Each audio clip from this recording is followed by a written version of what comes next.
Hello, everybody. I'm Linda Rossner, chair of Smpte Hollywood, and welcome to another virtual meeting from Smpte Hollywood on virtual production and color science.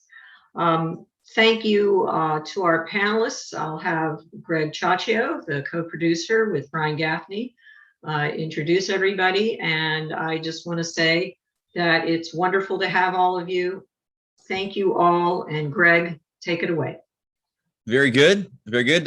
Brian, thank you for co-producing this with me. And I think before we start, want to get some Zoom housekeeping tips out of the way. Most of you have probably heard this before, but at the bottom of the Zoom window, we're in a Zoom webinar, so you'll see a Q&A button. So ask all your questions in the Q&A button. The chat is different. If you want to chat with anyone offline or to the side, please use the chat. Brian will be fielding questions, so please feel free to ask questions and participate. We'll be stopping now and then, so there should be lots of time to answer questions. All right, thank you, and welcome, by the way. Most of you have heard or read about virtual production, or perhaps you've seen a webinar or 10. Virtual production is a really broad term, but tonight we're here to talk about specifically on-set virtual production, or OSVP, also called in-camera VFX. Zach's going to tell you a little bit more about that. We also have a new initiative at Smpte called Rapid Industry Solutions, RIS, and we'll talk about that. The cool wall chart that is now released. This might be the first time it's actually unveiled in a webinar. But for tonight, even within OSVP, we've got a kind of a targeted segment here on lighting and color science. There's a lot going on, obviously, in just on-set virtual production alone. From previs, VAD, all these things that all go into the new way we're going to be producing for television and feature films. But tonight we're going to talk specifically about lighting and color science. This group here, which I'll introduce, has done a lot of work recently. I've been participating in some of that as well. And they're going to help you better understand how lighting and the entire imaging chain affects the images as seen by the camera sensor. With that, it's my pleasure to introduce Zach Alexander, Paul Debik, and Mike Smith. Gentlemen, start your cameras. Thank you. All right, so Zach, in alphabetical order, is principal and founder at Lux Machina Consulting. Zach strives to push the boundaries of technology and design in the entertainment industry, focusing on in-camera visual effects, real-time mixed reality, and the future of filmmaking and live broadcast. He works across a wide variety of entertainment formats to tackle complex, large-scale entertainment projects and finds ways to empower Lux Machina's clients with versatile design options, new technology, and unique solutions. Thanks, Zach. Thank you. Next, Paul Debik is Netflix's Director of Research, Creative Algorithms and Technology, overseeing the creation of new technologies in computer vision, computer graphics, and machine learning for virtual production, visual effects, and animation. His 2002 Lightstage 3 system at the USC Institute for Creative Technologies was the first to surround actors with color LED lighting driven by images of virtual locations for virtual production. Techniques from Paul's work have been used to create key visual effect sequences in The Matrix, Avatar, Gravity, Blade Runner 2049, Gemini Man, and others. Paul's work in HDR imaging, image-based lighting, and light stage facial capture has been recognized with two Technical Academy Awards and Smpte's Progress Medal. Thank you, Paul, for joining us tonight. Awesome. Yeah, great. Thirdly, Michael D. Smith worked as a digital imaging and intellectual property consultant since 2003. He has worked on projects for many organizations, including Warner Brothers, Sony Pictures Entertainment, DCI, NOAA, Dolby, and DTS. Michael's work on more than 40 intellectual property matters related to infringement and validity of patents has resulted in payments of approximately $1.7 billion. He was editor of the book 3D Cinema and Television Technology, The First 100 Years, published by Smpte in 2011 and achieved Smpte Fellow in 2019. He received the BS and MS degrees in electrical engineering from UCLA in 2001 and 2004, respectively. Welcome, Michael, and welcome everyone. Thank you. Thanks. So before we actually really get into the nitty gritty of lighting and color science, we really wanted to kind of talk a little bit more, expand on this big area of virtual production. So we're really talking about on-set virtual production, as I mentioned. There's two kind of competing acronyms: IS, V or IS VFX, or I'm sorry, IC VFX, in-camera VFX. Sorry, Zach, and OSVP, on-set virtual production. And so I wanted to know, Zach, if you can explain really what that is. Yeah, so I'm going to take a little short history trip here, and then everyone's going to contradict me once I've gone through it once, but this is at least my kind of view on it. So a lot of this work that I consider IC VFX really has its origins much earlier in filmmaking.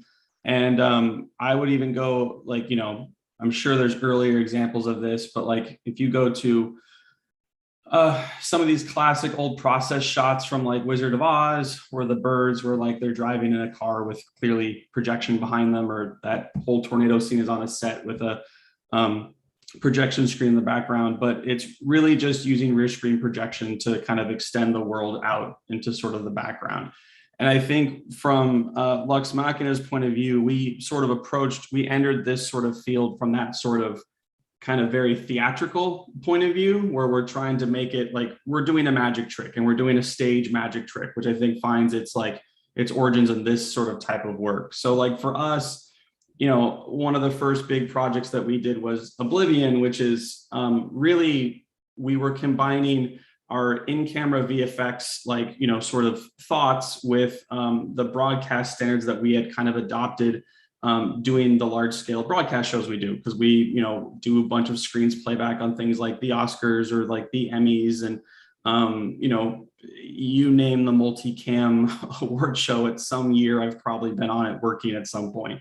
So around, I think it was like, let's say 2011, 2013, the live event technology had kind of like gotten back to a place where we could do a passable illusion on screen again. I mean, you'd seen sort of bits of it before, but I think once green screen and CG became, a hallmark, and VFX really entered into its own in the 90s, the pendulum kind of swung away from doing on-set effects.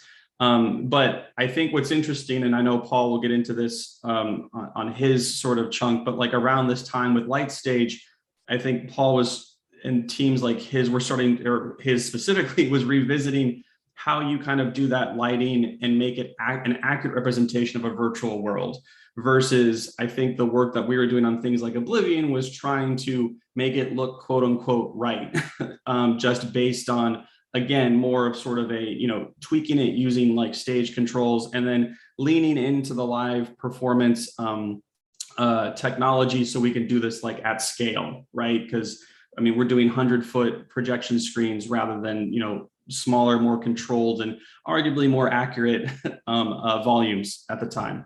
So for us then, like, I always thought of this work as a continuation of that sort of in-camera special effects that you had seen in that older work. But I think the big thing that comes into it with The Mandalorian and around that time is you see this reconvergence of what was happening, right? Because I think what happened initially was when green screen and CG became the norm, you saw this branching off of VFX and then virtual production from VFX that really started to develop on its own. And quite frankly, the on-set sort of special effects kind of simmered. I mean, it continued for sure, and it's not like it's not a dead art by any means, but like it definitely continued sort of in parallel. So with Mandalorian, I think for us, we see this sort of, again, like I said, a reconvergence of now you're bringing in these sort of large scale theatrical logistics and, and control systems and, being able to hit those markers that you needed to hit to actually be accurate representation of it. So I think part of the funny confusion with all of this is that initially virtual production comes out in my mind, as a subset of VFX, because you're doing work on a stage that will ultimately be part of a VFX shot or a VFX like workflow. And then what ends up happening with like around Mandalorian is there's sort of this, you know, shift as like, oh, this could exist as its own thing in tandem with a VFX pipeline, where you might not actually have to go that deep into a post-production process in certain situations. I would be the first to say that there's no magic bullet here. You can't get rid of VFX or get rid of on-set work. They work best when they're working together. So I think that what we're calling virtual production now is not really what virtual production in the days of mocap and in the original days of mocap and simulcam was. I think what we're calling virtual production now is really a combination of that virtual production plus, you know, these upgraded special effects, you know, in-camera VFX type of work. So for me, that's sort of where we get here. I think the big differentiation between, like, say, rear screen projection is that you have a more immersive and accurate lighting volume. Camera tracking is absolutely, like, you know, what kind of pushes it beyond just being, you know, straight up playback, and, you know, leaning into a real-time workflow where you're working in a real virtual environment rather than it just being like a plate that you can kind of move parts around a little bit, but you're, you know, limited by the constraints of a 2D world. So that's sort of like a broad view kind of from my viewpoint of how we sort of got here, but I'll kind of leave it to the others then to kind of expand on the stuff that was sort of going on in parallel, ancillary to that, to really like dive into like how to make this accurate and not just like someone like me going like, it looks right, that should be good enough. Yeah, it's interesting, and I know, Paul, you have also, I think, quite a bit of history that you've experienced and would like to tell the audience as well. But I find it interesting where we started out with in-camera VFX because there was no other way, right? We're now returning to that. There's a little bit of maybe cake and eat it too thing with Ghost Frustum and things which allow you to kind of interleave frames with green screen to potentially have flexibility later. But Paul, do you want to kind of share some of your experiences on the history of this?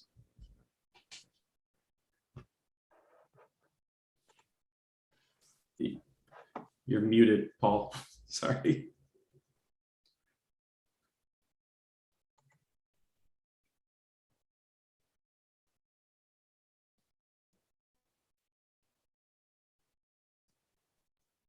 I think also getting it good enough is the point of all this, right? So yeah, no, for sure. Beyond that, and that's actually what I think the masters of our industry know is what's good enough, and to stop there. Right? There we go. Yeah. My mute button moved to my other screen when I shared, so sorry for no worries. Zoom shenanigans. Yeah. Okay. So let's do a new share over here, and we'll do screen 2, and hopefully we'll have slides on in just a second. Okay. Cool. So hopefully we're good now. Sort of the directions that I've looked at a lot of this work from actually was from the perspective of the very great interest of trying to get the lighting right on actors when they're in a stage situation.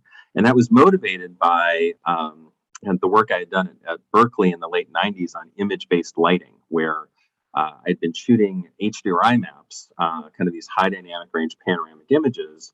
And it turned out if you actually texture mapped a high dynamic range panoramic image around your computer generated scene and then used it as an emissive texture, that it would actually do two things. It would be a kind of a, you know, the in-camera background, because you'd literally see some of that environment in the background, like you can see the UC Berkeley eucalyptus grove here. But since it was high dynamic range, it was all the way around, and I was using a global illumination algorithm to simulate things, it actually provided the illumination in the scene as well. And that helped us put all these monoliths and spheres into St. Peter's Basilica relatively realistically. And I got very interested after that in, could we get basically image-based lighting on live action actors as well? And then we could actually use this as a good way to get better composites for stage shows. And the first thing I tried around then was using video projectors to like reflect onto a screen and then reflect that light back onto an actor from different directions. But I pretty quickly realized that would run into trouble with interreflections if it were actually curved all the way around, and the brightness I could get out of a video projector was pretty limited. So it wasn't until RGB LED units were available that we actually finally built a system that surrounded actors with colorful LEDs. And we could render out versions of virtual scenes and either HDR environments or CGI sets and light actors in real time with that illumination. Now, at the time, there wasn't enough resolution in the lighting that we could put there, so we still used a compositing system to put the background in. You can see some of the composites we got back at the time. Those were actually done using an infrared matting process. So we put an infrared cloth behind, infrared reflective cloth, filmed with a beam splitter camera, and then we could put the mat in there without having to deal with green screen. But shortly after this, I got a call from Digital Domain wondering if we could use this technique to play back image-based lighting on Brad Pitt for a thing that they wanted to test for The Curious Case of Benjamin Button, and particularly be close in on the eye region. And I realized, well, we don't really have enough lighting resolution to deal with eyes here. But by 2004, LED panels were available. And so I sketched out an idea of surrounding an actor with LED panels so that we could play back the light of the different environments they need to be put into. And we found some friends at Background Images up in Valencia who were willing to build this out. They built out one wall. I was hoping that we get to build out the whole thing. But we actually put some of our HDR maps on there, looked at it reflecting off of an actress's face, and we saw that the lighting on the face and the eyes were perfectly successful. And they didn't use that on Benjamin Button, but in various roundabout ways, we did get to be part of the R&D team to figure out how to do the movie Gravity. And Gravity used an LED panel light stage system, the Lightbox, to play back lighting on Sandra Bullock and George Clooney. Did their amazing visual effects of compositing them into the virtual space suits flying around the virtual space telescopes. The lighting was very close to what it needed to be, and as a result, the effects were incredibly believable for that.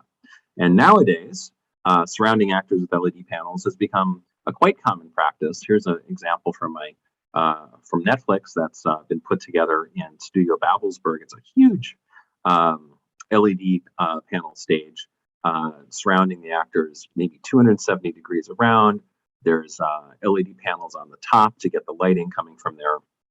And it seemed at this point that with the density of LED panels, you can actually use them for the in-camera backgrounds, as people have been doing for backgrounds, and also putting other ones in other directions for lighting. But there's been so much focus on the in-camera background and certainly interest and remarks that it helps with the lighting. It seemed like it would be a good idea to maybe test to see how good these stages are at actually reproducing lighting conditions and doing image-based lighting where you really get the right result that you're hoping for. And that was the idea behind a test that we did at the USC Entertainment Technology Center in lighting reproduction. That some of the collaborators are on the call here, and some other ones are listed on the slide. But the basic idea was to film actors in a couple of real environments, record the lighting where they were using HDRI maps and mirror balls and such, and then reproduce that lighting by displaying those lighting environments in a LED lighting stage that would then let us test how close do they look on the stage to how they actually looked in the real environment. And so we shot our environments. We got 4 of them at a studio called Riot. We got 2 interior environments where most of the light came from the front, for example. For each of those, we went in with an HDRI map, capture with a fisheye lens, different directions, got 360 HDR images. Eric Winquest at Weta assembled our HDRI maps for us, which felt like we had a very high-end visual effects company working on our project. The maps also provided the ability to illuminate digital objects with measurements of that light. Here's our side lit environment that was an interior. We went outside and got people in the shade for kind of different color temperature and spectrum of illumination. And just to make things really easy on ourselves, we also shot in direct sunlight. We did all the things that you need to do, including special ND filters, to get the full dynamic range of that lighting environment represented in the HDRI map, so it reproduces the appearance of the spheres pretty accurately. but we knew we'd probably run into with some trouble, at least with this one in the LED stage. And the LED stage that we tested on was this very cool, very new one at line 204 up in Poicoima, thanks to our people who made that possible down here. And we wanted to use it, really for lighting. We needed to know that the radiometry and the geometry would be correct. It was a little bit tricky to verify that the stage was actually displaying linear values. It took a bit of a hunt after we realized that our color charts weren't quite radiometrically accurate to what we were measuring with a light meter and what they should have been. And we found out there was some residual tone mapping function that was getting applied that we needed to turn off before that was kind of right. And the other thing that was tricky was to get the geometry, the projection geometry, so that angles that were coming off the light probe would end up being the same angles of light incident coming from the LED stage. And after getting a good calibration pattern on there and debugging some stuff, we were able to verify that as well. And then we did side-by-side images, tried to set up the same thing. Unfortunately, one of our actors, we couldn't get the same actor the following week, so we tried to match skin tone. And this is our kind of real versus synthetic comparison. On the left, the real actors in the real library at Riot. And then just out of the box displaying this HDRI environment on an LED stage as best we can and taking a picture. And as you can see, the ratio between the background and the subjects is off. The overall kind of color balance of the subjects is off. Colors seem to be a little bit different. A lot of things seem to have gone wrong. But we didn't want to just stop with that. We wanted to find ways to mitigate this and improve it so we can get good results with these stages. So when we were in the stage, we actually looked at rephotographing inside the stage an HDRI map of what the stage was displaying in terms of lighting compared to what was actually captured in the real locations. And by looking at that, we realized we could debug some things. Like, for example, looking at this HDRI map from the actor's perspective, we realized that the major source of illumination was coming from the front. And that was kind of exactly the lighting directions that weren't represented well or at all in this LED stage. Most LED stages are open in the front so that it's not as much of an echo chamber and cameras can roll in. Turns out often a lot of important lighting comes from the front. And so we decided we could probably get a better match if we used the stage as lighting rather than, in this particular case, in-camera background, and turn things around, put some green screen behind the actors, and then use the entirety of the stage to light the actors. And we tried to see if we got a better match. And we actually did get a much better match by doing that. We haven't done the composites to put the background in there yet, but you can see zooming in on this that the actors match quite a bit better. There is this effect that darker skin tones tend to shift toward red, lighter skin tones tend to shift toward pink, and something weird's going on with Eric's shirt in terms of the color rendition. We found we had pretty good luck with the side lit scene.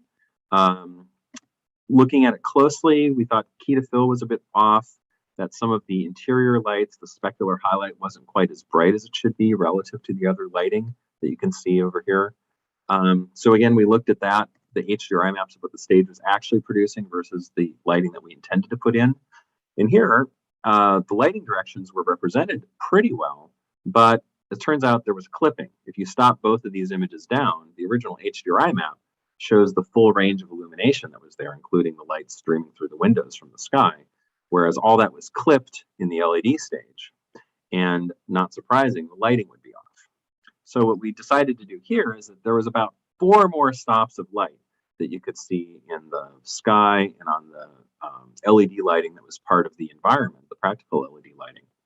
And that if we just displayed the HDRI map in the stage super dark, we actually went down by 4 stops.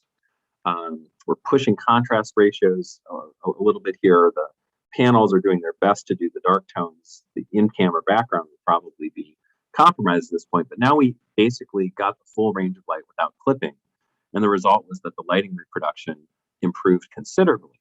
And things like the specular highlights, the overall key to fill ratio was a lot better. You can see, particularly in our subject on the right, you can see a specular highlight from the interior light there. It's matched pretty well with what we had over here.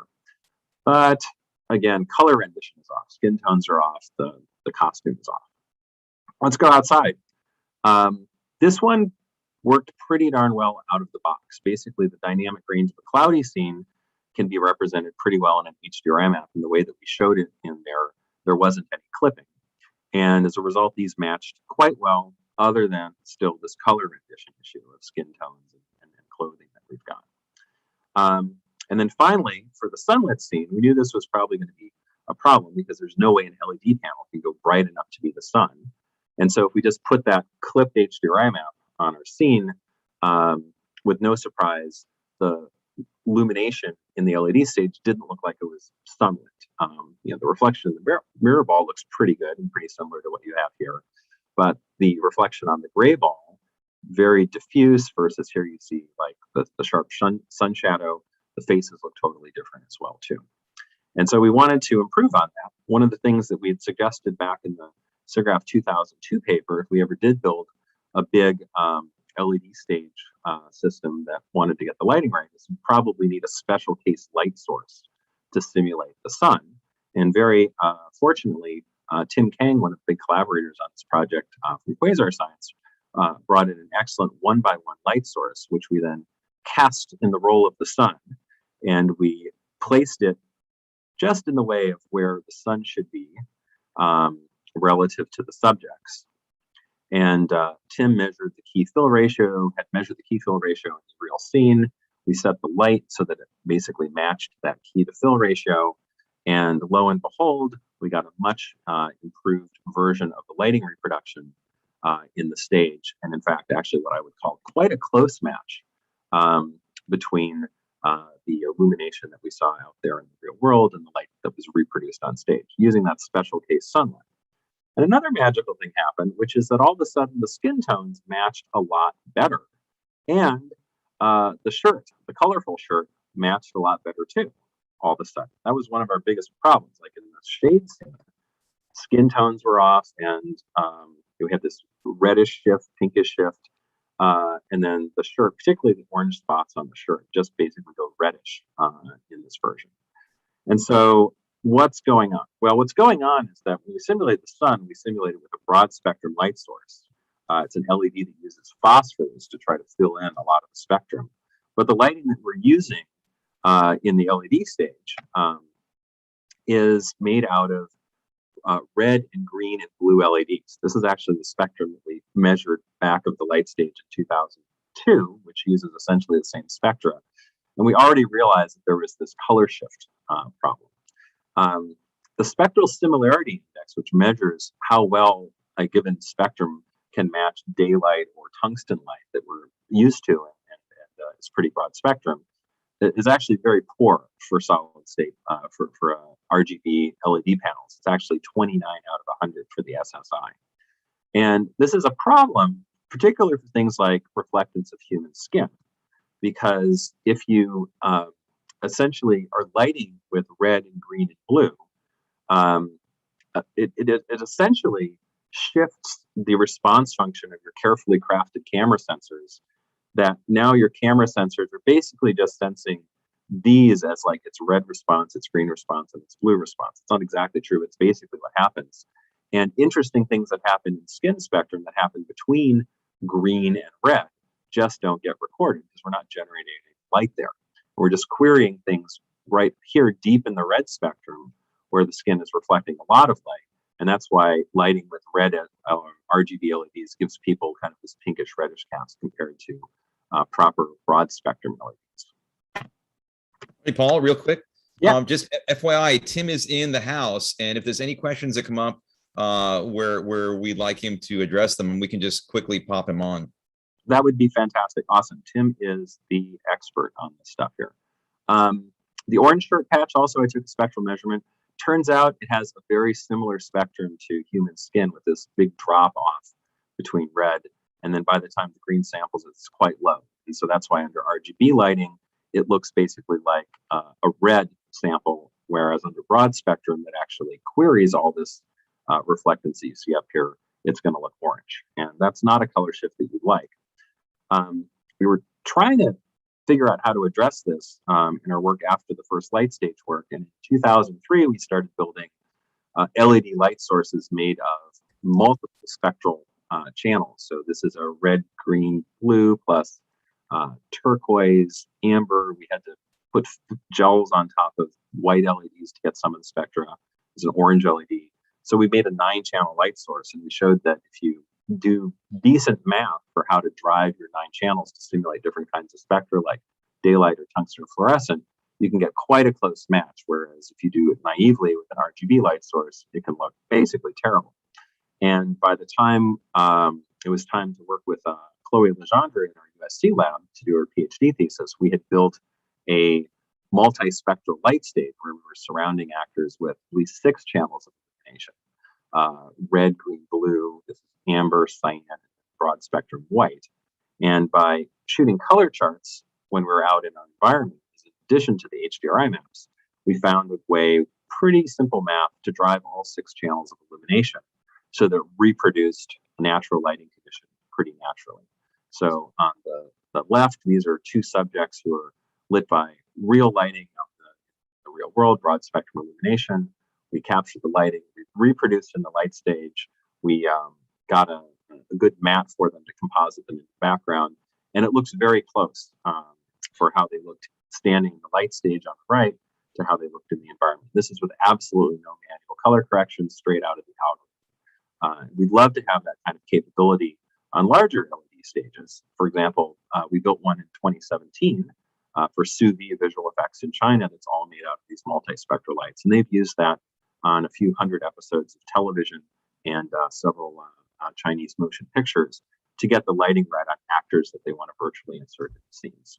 So it'd be great to do this with LED panels as well, but unfortunately LED panels, which are designed for display, are, and we're going to hear some more about this in the next presentation, I think, are kind of designed for this wide color gamut, and doesn't really matter for display purposes if they fill in the gaps, because you can fool the human eye that's looking at yellow by just showing it some red and some green at the same time. But you can't reproduce the lighting the way that it would reflect off of other stuff. So it'd be great if there were LED panels that included a white LED or an amber or yellow or turquoise LED. And there's actually, these exist, but just kind of like in small hobbyist form, where there's packages that have both RGB and white for every pixel. Wouldn't it be fantastic if a panel manufacturer took on the task of producing a good color rendition lighting instrument version of an LED panel, and we could use those in our virtual production stages. So let me thank the collaborators again here, and there's going to be a paper and data to appear from that lighting reproduction project on the USC ETC website here later this fall. And thanks for the time. Thank you, Paul. And yes, a lot of this work has come out of the ETC side. I've been lucky enough to work with Eric Weaver and Horst, who run the working group. And again, thank you to Tim Kang, who's now joined us as a panelist. We sometimes rope people in. Pete Luday and Eric Winquist from Weta. Thank you. There are many others as well. By the way, it was really funny, Zach, when I first met you in Lux, we were taking a trip down to your place for about a year and a half ago. I think it might have been for Lost Lederhosen HPA. And I arrived and said, and I texted Tim Kang and said, Tim, do you know Lux Machina is right across the street from where you work at Quasar? It's like, you should come over here. And it's interesting because, we're talking, Paul's talking about using these for reflections and not in camera. And now we've got these panels that were originally designed for live production. I mean, look at the state of our industry. The game engine is designed for gaming. The panels were designed for live concerts and signage and things like that. And now we're all trying to make them work in a way that is color accurate and that works the way our industry works with proper key and fill. So you have these displays that are kind of functioning as lighting and as displays. So Tim runs the lighting committee at the ASC, and I thought it'd be great. He's been just amazing in getting involved in a lot of this. It's a rabbit hole for sure. But Tim, I just want to thank you. You can pop on actually as we talk about this, because I think it'd be great if we have any questions about the lighting part. You can kind of chime in, and if anything else, we're about halfway through. We have a lot to talk about. I wanted to ask Zach, is the work that you're doing at Lux. If you want to just explain, most people know you out there, but if you can explain what Lux Machina Consulting and what Lux Machina does. Yeah. So I mean, originally we cut our teeth on doing large scale multi-output video systems for broadcast. And like, so like I said, like before, like on award shows and stuff like that, there's a bunch of screens of varying resolutions all over the stage and stuff like that. We would design the systems that would do that playback, because often it was a design being driven by production design and then being told, okay, well, how do you actually get content there? So that's sort of where we started. And then kind of getting into more of what we do now. We still do that work for like live corporate events and stuff like that. Obviously, pandemic made that type of work a little bit less the last couple of years or so. But what we focus now in terms of, doing like the volumes and things like that is we do offer, and now that we're part of NEP Group and paired up with Halon Entertainment, we actually provide a full virtual production pipeline from previs all the way up to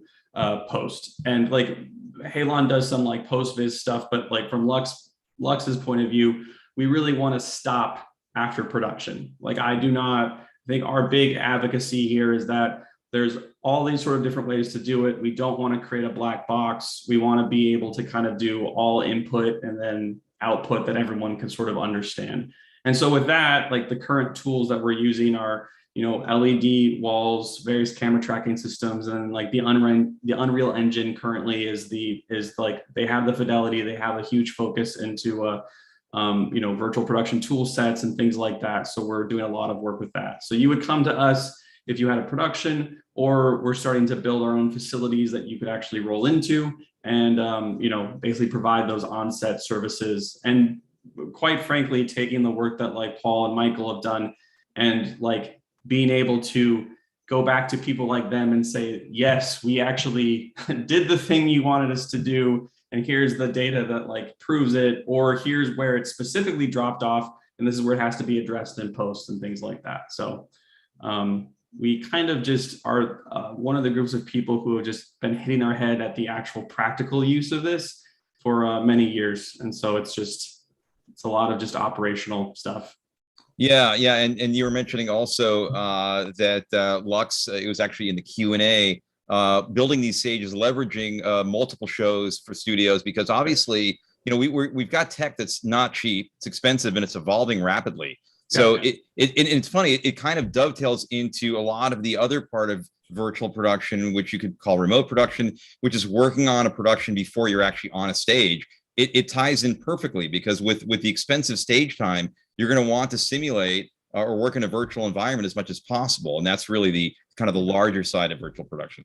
Yeah, well, and it's important to realize too that a lot of this stuff is scalable. Like, I mean, people forget sometimes that like the reason the Mandalorian volume was the shape it was, like there was a lot going into it, but a big part of the reason was their main character has a mirror ball for a head, right? So like you have to get reflections from all over the place. And like, yeah, there was a whole bunch of other stuff that went in. I don't want to diminish like the work that went into something that big, but like if you're going into it and your entire cast is wearing like furs and animal pelts or something like that, like having super accurate reflections everywhere is less important than having realistic lighting. And like looking at Paul's like light stage is a perfect example of like, you don't need, millimeter pixel pitch stuff to get to a realistic looking place. And so like, I think it's just important to look at all this stuff and know that there's always a spectrum.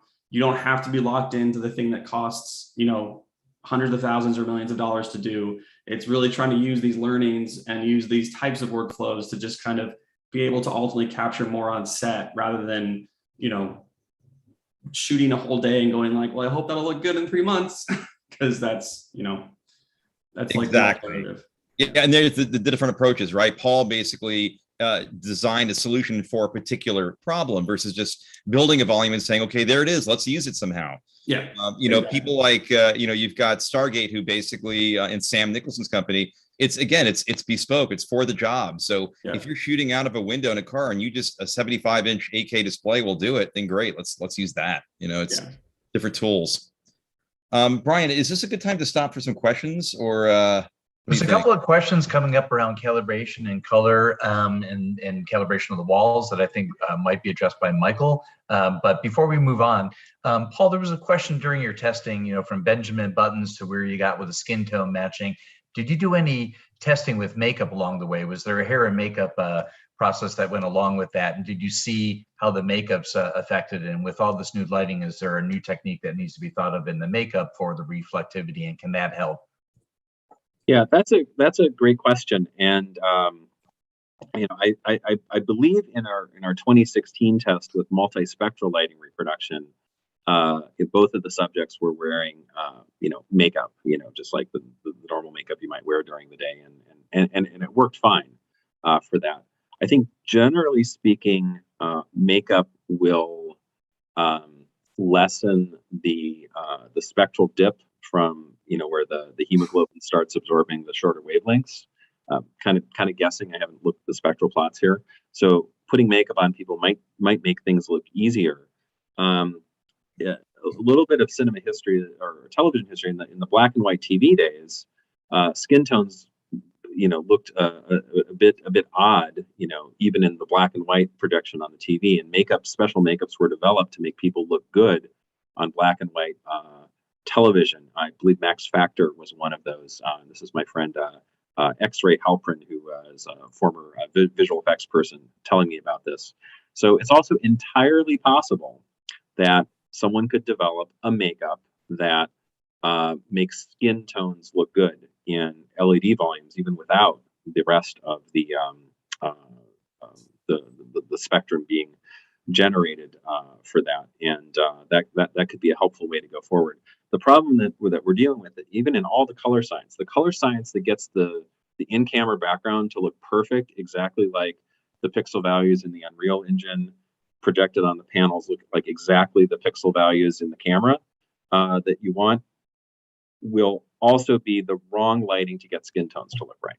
They're just opposed to each other, unfortunately. So yeah, maybe makeup is a good solution for that. One thing that clear, it seemed like for years of darker skin tone shifting into the green, it looks like LED panels is actually a potential answer, to keep skin tones with a balanced color and some red, especially on the darker skin tones. What's your correlation to that? Do you have need for mixed lighting, and is LED lighting for reflection and sort of bounce up the skin tones an answer to various different actors that may have different skin tones on the set? I think this is a good question for Tim Kang, who's definitely been thinking about this and designing lighting instruments that help out with this quite a bit, I think, if Tim's available. And cue Tim Kang. Not bad. Hey, everyone, can you just restate that last question again? It was more related to the skin tones. If you have a set now that may have dark skin tones, white skin tones, all different, blend of, the cultures out there. Do you find that now mixing that with different light panels can help with that? Going back to the makeup combined with the lighting to get reflections. It was clear that some people were shifting red, and some people, it didn't look right, and some people look great. So can you mix those on set, and is there any experience in that? Yeah, it's a very good question. If you're lighting with just those RGB LEDs, and I answered the question elsewhere in the Q&A, but because they're all generally the same RGB diodes or similar RGB diodes used in all these panels across companies. But the problem is that skin tones are supposed to have nuance, right? They're not just a single tone. There's there's blush response, there's all sorts of things in the skin, and then across different ethnicities, those nuances also are very different, and they're subtly different and instantly recognizable. And the problem with RGB is that it removes all that nuance. So actually, it's the opposite. It makes everybody look too much the same. Maybe tonality in terms of the brightness difference, but the color ends up mushing into the same kind of reddish, garish sort of looking color. It's just different levels. It's not necessarily a good thing. So it's really more using broad spectrum, and as Paul said, filling out those gaps so that you can see those nuances appear, so so that the camera sensors can pick up on those nuances. The appeal, honestly, with using LED for like reflections over, say, like projection, as Paul kind of like alluded to a little bit, is that just like there's a brightness factor where you have more of a dynamic range that you can play with. And like there's some other weird mapping stuff with how Unreal, if you're trying to do that kind of version of things, but like I mean, we've used on shows projections for any number of years and still do for certain things, but like the LED, you just get more punch at the end of the day. So like in a perfect world, like we were talking about before, it's like we either want the RGB AW or 6-channel RGB thing, but you've got to, like when you look at the LED walls themselves, like the component parts are made by a surprisingly small number of factories. And like what's really happening is if you look like at these bigger companies, the LED panel manufacturers, is they're really going out into the wild, finding all these different companies who have the parts, and then based on, you know, they're mixing and matching their version of existing things to make their particular product, right? Which is fine. There's nothing wrong with that, but it's like they're all making separate choices based on like cost and fidelity and, you know, matching batches and things like that. So like at the end of the day, to like what Tim was saying, when you really get down to the nuts and bolts of like the actual component parts, there's really less variation than you would think. Yeah, and not only that, I mean, when we were dealing with traditional camera display issues, we had a reference monitor. So be it the you know, BVMX 300 display, and you've got an Arri Alexa LF, and a cable that goes between them, and a player, of course, to see it. We've got the camera, we've got the player with the Unreal Engine, we've got the artwork that goes into it. It had to be mastered a certain way. It's running on a computer. So as we found out with Paul, like we had some sort of Windows desktop sizing that caused some issues. So talk about your gotchas. And then you've got the interconnects. Are you going, you know, SDI or HDMI? It turns out HDMI is preferable these days for running those signals. And with all that, you've got processing on top of that. There's so many areas that have to be checked for Unity. And what's interesting is like, that's one of the reasons, like from our side, we kind of got this initial leap of like, it's that last 10% after getting it 90% of the way there. That's the hard part, because like when we were doing stuff that was based like purely on broadcast gear and standards and stuff like that, where we were on like HD SDI as opposed to HDMI and things like that, the reason that stuff was so easy to put together was because of all these Smpte standards in terms of like how they're actually supposed to talk.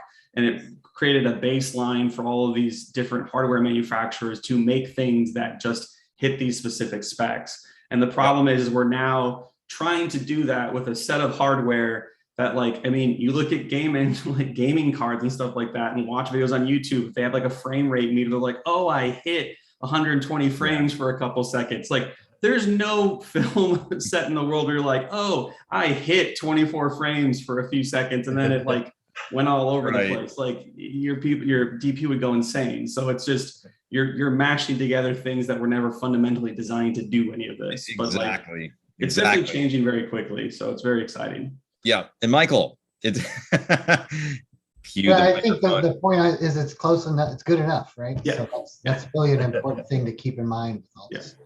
Yeah, and obviously, you know, we've been doing some work. You guys have been doing it quite a while under Mike Zink with Pete Luday on the color science stuff. I know you have some stuff to show and tell, so I'd love to hand it over to you. I'll put that up here. Let's see.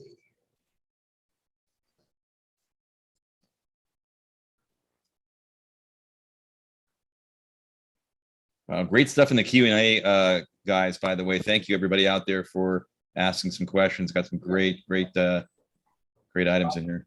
I got basically some different test results to share with you from some work I've been doing with Warner Brothers, with Mike Zink and Pete Luday, also with the help of Arri and the ETC folks also. So just jump through this. Just have an overview. I'll talk about a couple different topics: LED spectrum and color gamut, viewing angle, dithering, a little color test we did with a test chart, and a teaser for our Smpte Fall Conference paper. Sign up now.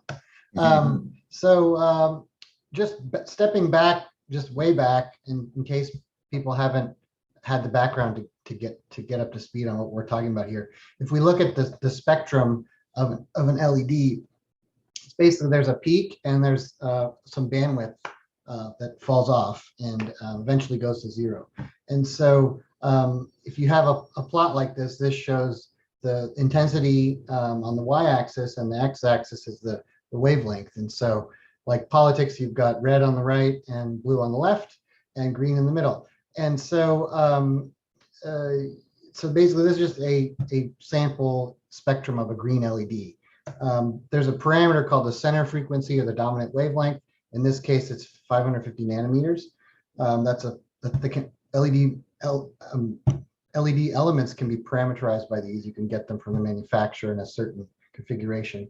And there's also the full width at half maximum, or FWHM, which is the bandwidth at half the maximum, basically 50% down from the peak. And so this is 60 nanometers in this case.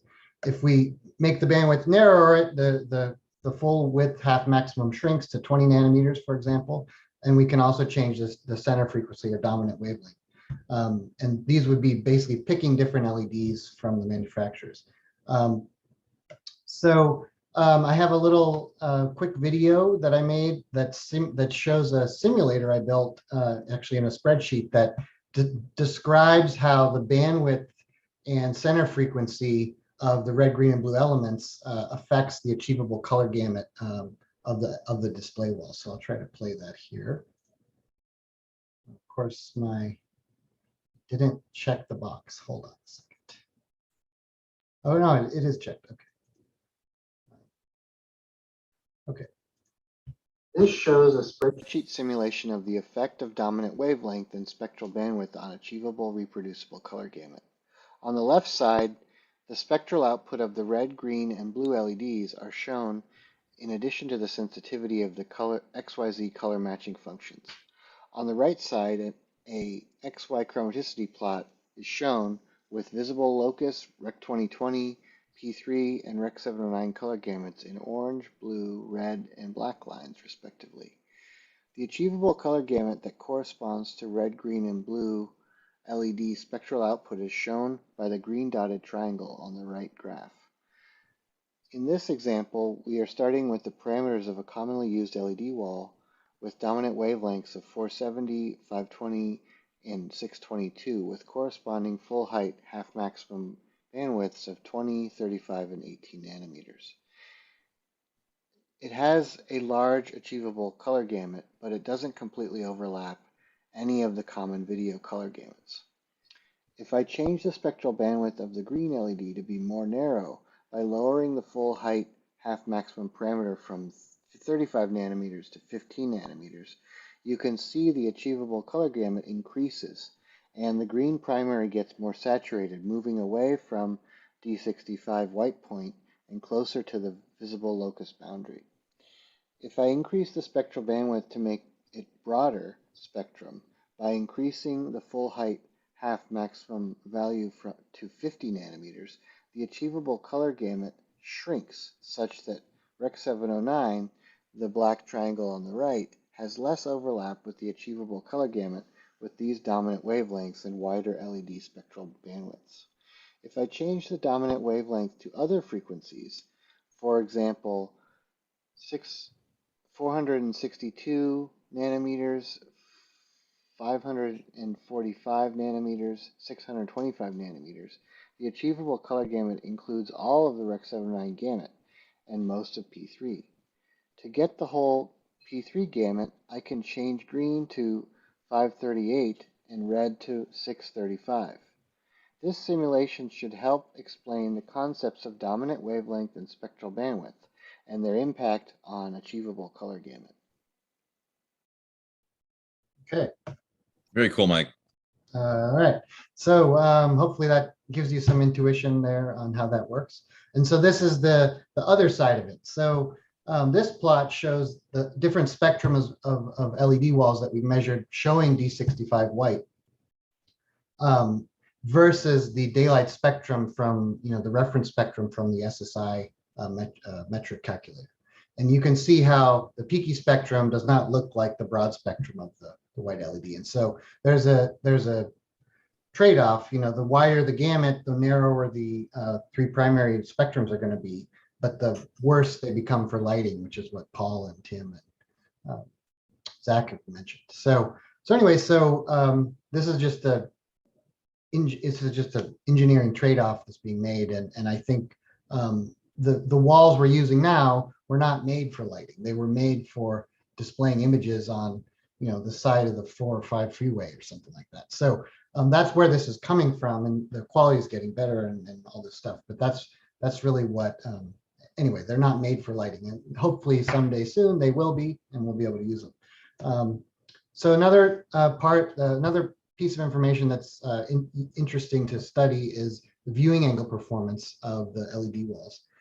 So this is some examples of some measurements we took of a popular LED wall showing native red, green, and blue and white full screen, and looking at this off axis, actually little patches on axis and off axis. So basically we point the camera at the screen to get the 0 degrees from surface normal. And then we actually, in one case, we moved the camera off axis, and the other case, we actually moved the screen. In different testings we've done, but it's equivalent. And what you see is that there's of course a fall off as you go farther and farther off axis, the luminance drops off. And so, but what's interesting also is the luminance of the red, green, and blue elements drops off differently if you go to the right versus the left in this particular configuration. And so this causes a color shift to actually be introduced as you go off axis, in addition to the luminance drop off. So the color balance of say white, for example, will change.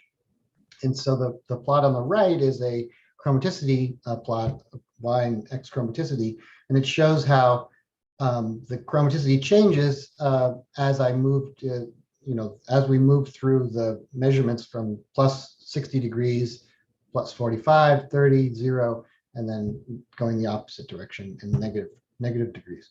So anyway, so that's pretty interesting. It's something that also varies a lot by manufacturer, and also there's a different performance horizontally and vertically. Most of the time, people care at least in our application, mostly they care about horizontal viewing angle performance. And so there's generally more of an optimization of that compared to the vertical. But if you do measure vertical versus horizontal, you will see a difference for most products. And here's just an image of the visual impact of this. So on the right, I basically have the patches of the white that I filmed. There's a little thumbnail of the actual patches. This is on the center one. 0, -30, plus 30, -45, and 45 and 60 and -60. And so when you put them on top of, when you put those out, so basically I took 2 sets of footage, one in focus, one out of focus. And if you look, we're looking at the out of focus patches now, so you don't see the moire from the LED elements. If you look at it on top of black, you don't notice the difference. But if I take the center patch, the 0, and basically stretch that color across the whole screen, and then composite in those little patches on top of that, you get, the reference 0. Of course, you can't see the little squares, but at 30 and plus or minus 30, plus or minus 45, and especially plus or minus 60, you can see that those the luminance is dropping, right? But if you look at it carefully, you can actually kind of see a color shift as well, especially with the 60 versus 60 plots. So that's an example of the impact. So when you're doing measurements, it's always nice to be grounded in reality of, is this good enough or is this close enough? And so, if this was important to you, you would try to keep it so the wall wasn't showing something continuously, really at wide angles. So another practical test we did was to do a basically a practical colored paper versus the LED wall at different viewing angles. And so in this case, we set up a nice light on a piece of colored paper that was on axis to the camera on the left half of the screen. And on the right half of the screen is the LED wall. And I quickly tried to visually match them in the stage just by eye. It's not the most perfect thing, but basically once I got the color matched for the on-axis test, I didn't change it for the other ones. So relatively, you can see the differences. So this is a video showing 3 different types of colors, and you'll see how it changes. So it's not moving; it's just a video of footage we took with This happens to be with the Arri camera. So you can see that off axis, there's quite a big difference, and 75 degrees is quite a big quite a big angle. So probably don't want to go there, but that's just another. It's a quick test to show, but it was quite a lot of work to set that up. Let's see. Okay, next slide. So another thing that's really important with these walls is something called dithering, which improves the luminance tracking performance. And so the LED walls, they can't continuously fade up from black. So they have sort of discrete points, and I think it's like 13 bits or something of discrete points in the luminance processing. And what that looks like, especially in the coming out of the shadows, is these big quantized steps. And so basically, if you put an input signal in going from 0 to 20 10-bit code value, if you don't have dithering enabled, you get this green line. You get basically no output from the wall.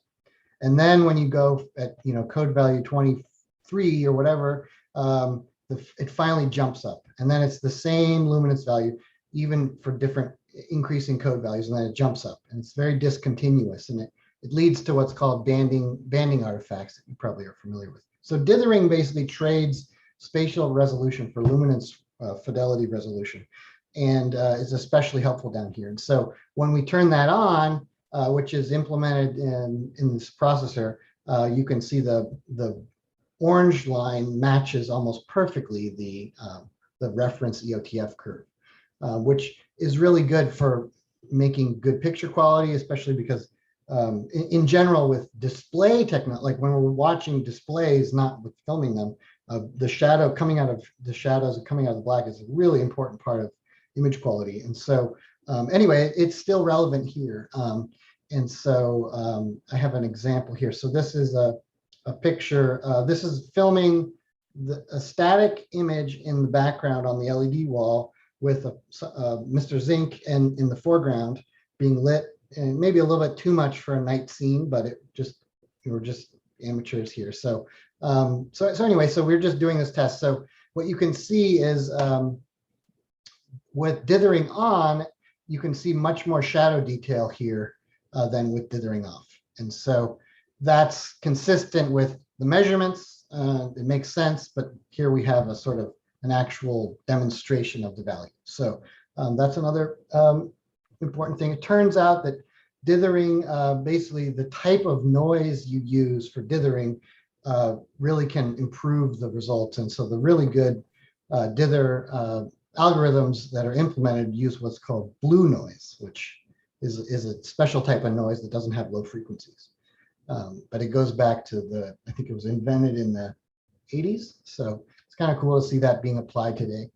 Another thing just to share, we did a color test chart of practical versus LED Unreal. And so in this case, we have an LED wall in the background showing an image from Unreal that's being rendered by Unreal, and a foreground lighting, a foreground object, the color charts in the foreground being lit by some nice Arri lights. And we tried to match the parameters of the lighting into the Unreal Engine and the camera settings and the Unreal camera settings to match the camera settings of the Arri camera. So this is the result, and here we go. So there you go. So that's close enough, good enough maybe for some people. But this was also open loop, so we didn't do any additional calibration to really make it match, like force it to match with signal processing. This is just, open loop, trying to simulate it accurately in Unreal and trying to, film it and know what we're doing on set with the lighting values and the camera settings. And that's a Black Pearl too, yeah? Yeah. Well, yeah. And then I have a little teaser for our upcoming work. We've been, as part of this work on studying LED walls, we have a Smpte paper coming up next month, and it'd be great if you guys could join and register. So I'm just going to quickly give you a teaser. Basically, looking at the color rendering pipeline, if you look at the viewing transform has a big impact on what you see. And especially when you have incredibly bright saturated backgrounds that you can actually get from LED walls, which normally don't exist in the world, you can see a difference. So if we use a standard LUT, we get the pink look whereas on the right side we get the red. And then if we just cycle through these, this picture time tells the story. I also think it's interesting to see the difference in color between the shadows. The lighting is blue in the wall. It's lighting his face, and on the side with the deep shadows, it's actually blue. But on the wall, it looks cyan with the use of standard LUT. So on the hue preserving side, which is a different LUT that we basically tweaked the standard LUT to make it hue preserving, and in this case, the shadows and the lighting in the shadows matches the background. Also, out of focus, you also see some color changing in the out of focus regions that in the standard LUT, which doesn't happen with the hue preserving LUT. So anyway, so go register for that conference. So anyway, that's the material I have. So. That's great, Mike. Thank you. Yeah, that was a lot of fun testing. That some things that we tested for, some things that came up that we did not expect, which happens. Okay, we're heading. We're at an hour and 8 minutes in. I mean, we always try to keep these. We target for an hour, and they often go an hour 15, hour and a half, depending on level of interest. We still have 90 on there. I think we hit over 100, which is great. Are there anything else? I did want to briefly talk about Smpte's RIS initiative, but I don't want to do that unless there's anything else. I see there's one other question in there. It looks like a perfect Tim Kaine question from Danny.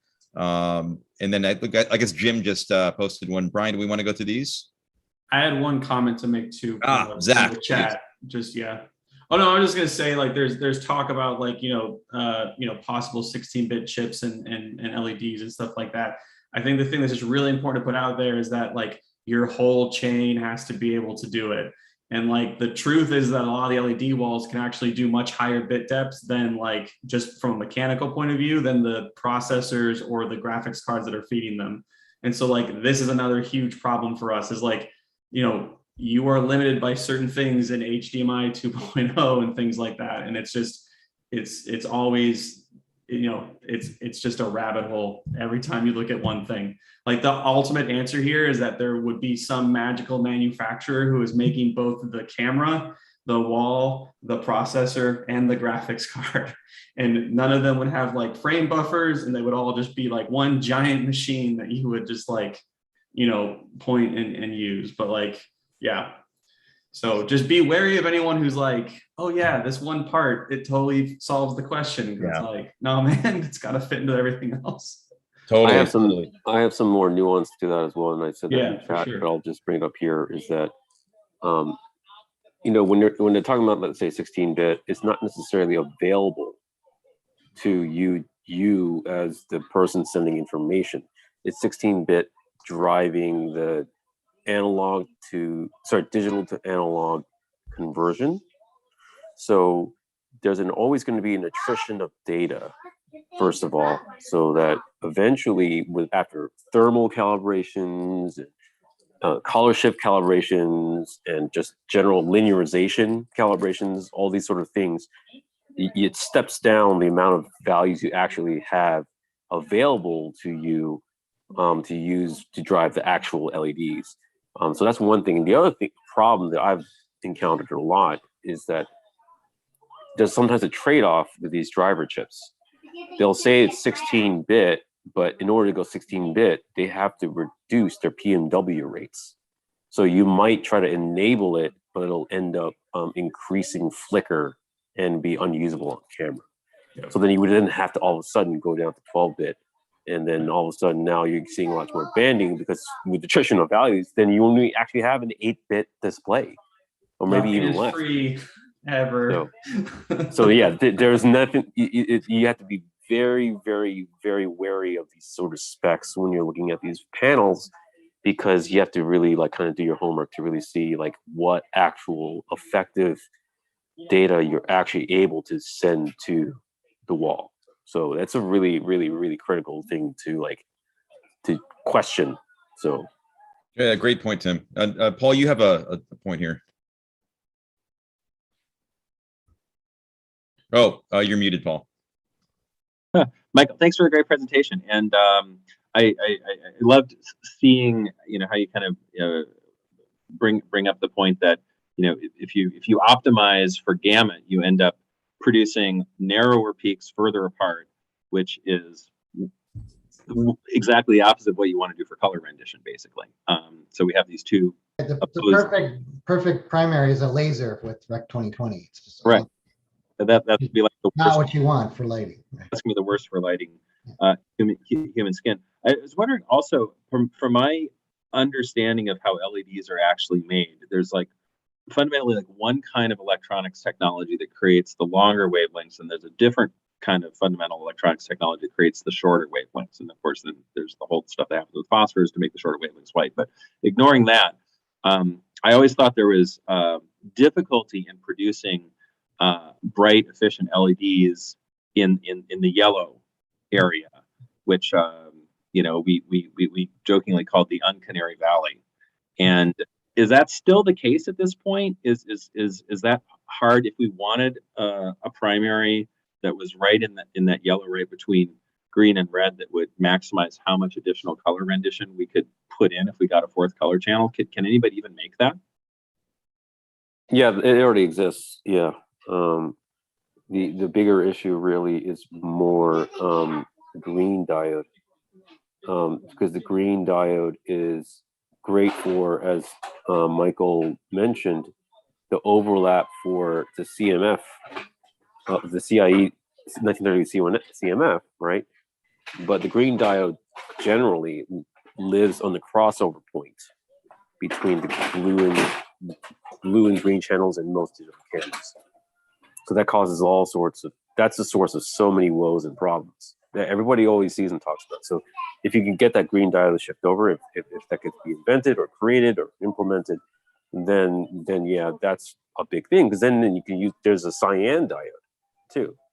So then if you get a blue cyan, if you do a 5-chip, blue, green, cyan, amber, yellow, and red, then you can really at least approximate all the top issues you were talking about, Paul. So no, it's just, and it's also like there's also the challenge of just convincing the manufacturer to do that, because like the uncomfortable truth of all of this is the amount of LED we're buying to do film work is a drop in the bucket with what these LED manufacturers are like doing. I mean, it may be a huge chunk of particular like panel manufacturers, but the people making like the diodes, I mean, you're competing against people who sell LEDs to cover like, like Qatar and stuff like that. Like it's, or like all of Shanghai, so it's just like, there's a scale issue where it's like, I want you to spend a lot of money to make a thing that you're going to probably sell once every 4 years to a couple of,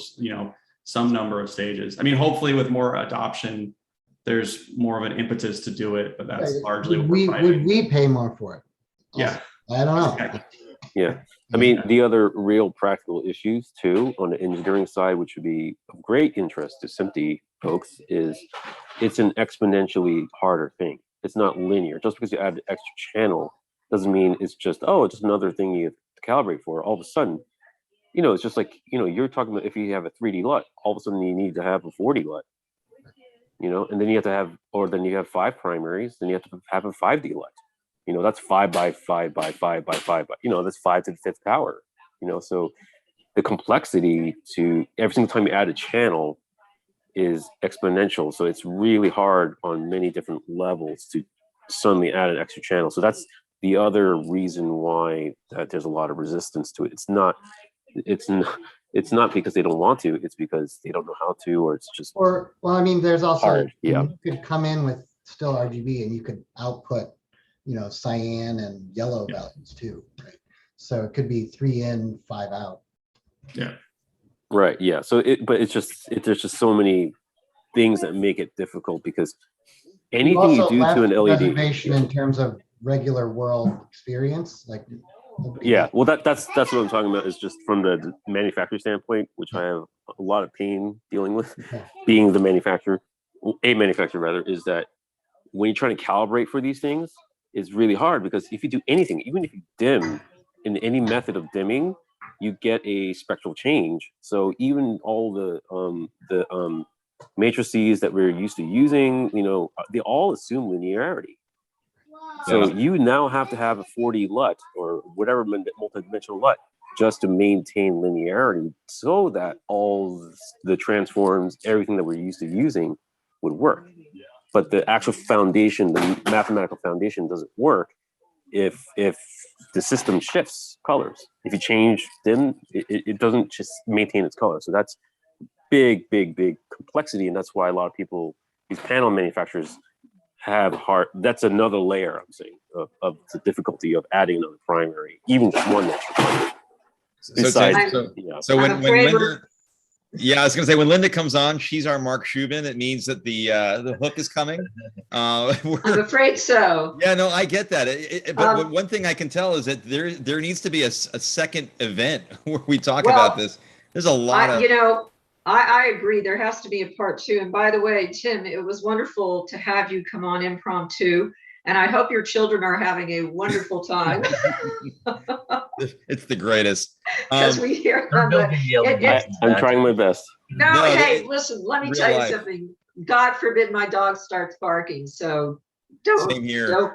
So don't worry about it. This is wonderful.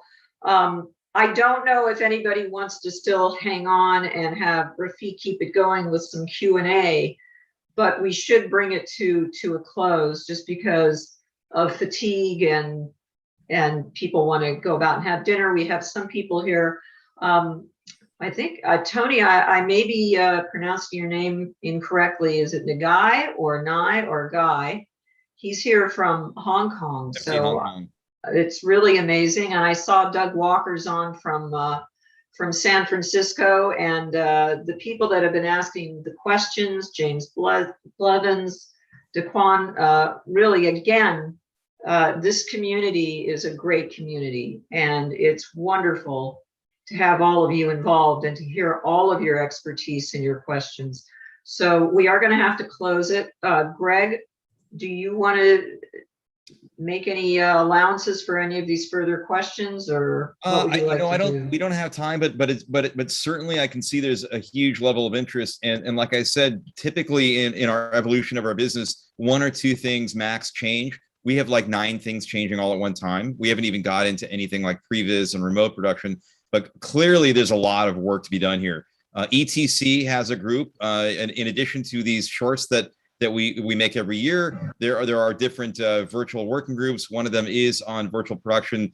Paul's work that he did was based on that work, and we basically take on a task and we get into it. Our goal is to create standards and testing packages where you can send it out to a stage and say, run these tests. Paul created this amazing geometry test. He did that because things just didn't look right. Well, he had a solution to that problem, and right away you can tell that things were off. So that work is ongoing. Please ping me offline if you'd like, if you want to get involved in the ETC working groups. We also don't have time to talk about Rapid Industry Solutions, but I just put in the chat, Smpte.org, Rapid Industry Solutions. It's basically, Brian is actually a working group leader, and we're out to, as the name implies, to develop de facto solutions that are not tied to the standardization process, which obviously it takes a certain amount of time. So we get working groups together with education. We have interoperability. We have outreach, and together we meet and solve a lot of these issues. So look at Rapid Industry Solutions, and you'll find out more about that. With that, I'd like to thank all of our guests tonight: Paul, Zach, Michael, and of course Brian is my co-pilot as always. Thank you for tonight. Linda, do you want any closing comments? Again, thank you, Tim Kang, for coming on, and thank you, Rafik Gagusian, for being our technical director and handling all of this. Greg, you're a rock star. Brian, like I say, I don't know what I'd do without you. Zach, Paul, Michael, Tim, fantastic. Let's do a part 2 because it looks like there's a lot of interest. Thanks again, everyone. Great. Yeah, have a good night. Thank you. Bye. Okay, Rafik, you can close it up.